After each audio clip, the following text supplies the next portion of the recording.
Well, here we go again. There's a lot of people in the world that just absolutely blow my mind. We live in a modern era. Anything's possible, it seems like. A person can set their mind to it, they can pull it off uh, in one form or another. I talk to people all the time, and I guess I really noticed it a lot during COVID when all that mess kicked off. And there were states that were banning this and banning that and had lockdowns and had people being told they couldn't grow gardens, they couldn't go outside their house, they couldn't do A, B, or C. And I told people that were in my circle, if you have the room to grow a garden, you ought to do it. If you have room on your deck to put a tomato plant in a bucket, or green beans, or whatever it is that you eat, do it.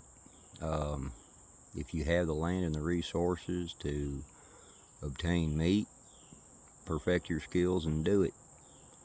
And more often than not, especially out of the younger generation, what I got was, well, I don't know how to do that. I don't know how to grow a garden. I don't know how to can vegetables. I don't know how to process a deer. I don't know how to do, pick something. Everybody's got an excuse.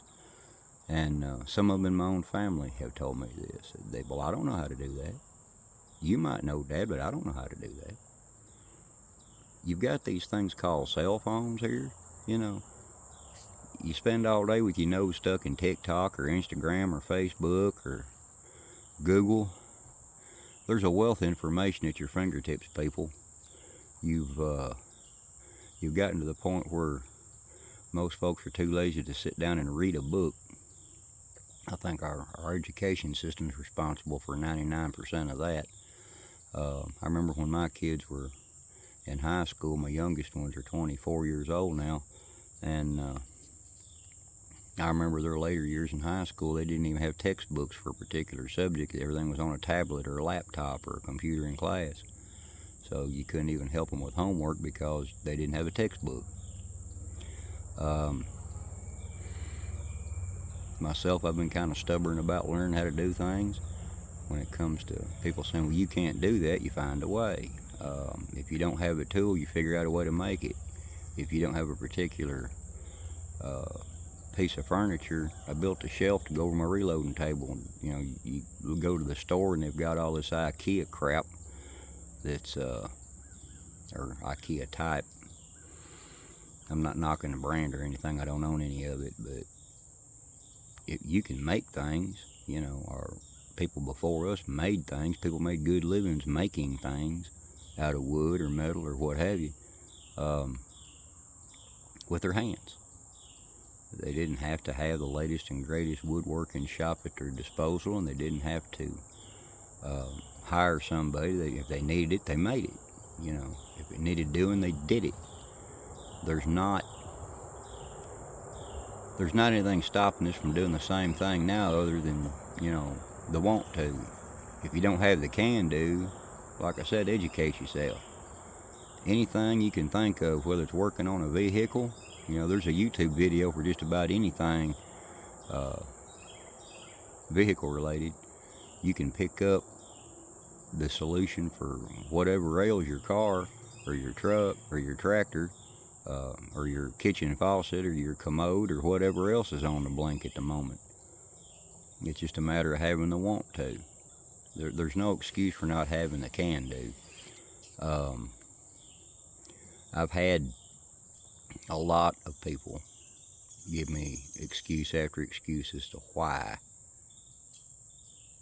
they can't do one thing or another. I remember back in, I think it was 09, there was a pretty bad ice storm came through here, and my folks got the same thing where they live, farther back west, and the power was out for a lot of people for a very long time. 94 was even worse, but 09 was most recent in my memory where it was out for any extended length. And I had neighbors coming out and asking me as I drove by going to town, what are we going to do? Our milk's going to go bad. lady, it's 28 degrees outside. Set that jug on the porch.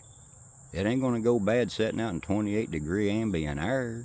You ain't using your head. What do I do if the power goes out and I can't keep warm because my central heat and air won't work? Well, you ever thought about wood heat backup, kerosene heaters? You know, okay, so you buy a wood stove and you put it in your basement, or you put it, you know, in the shed where you can install it when you need to. And, well, I don't know how to run a chainsaw. Well, learn something. Buy your wood if nothing else, but you can learn anything. The only thing that's going to make people suffer in hard times is their lack of willingness to learn how to take care of themselves.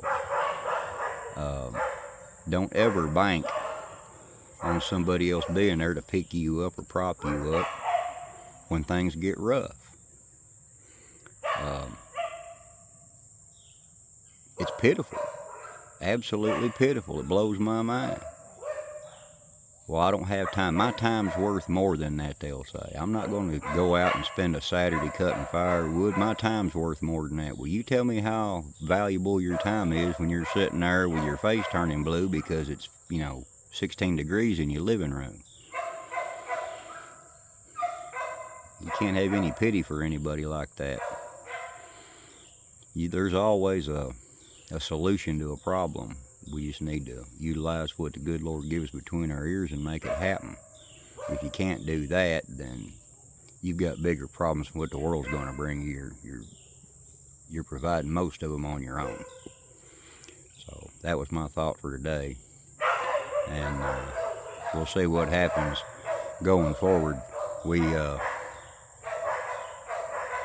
going to try to add some more content here in the next day or two, maybe. We'll see what happens. Depends on the weather and my mindset and whatever else recollection happens to settle in my head that brings up a what the heck moment for me. But appreciate it. Just going to jump on here for a minute and I'm back off again now, so I'll see y'all next time. Bye.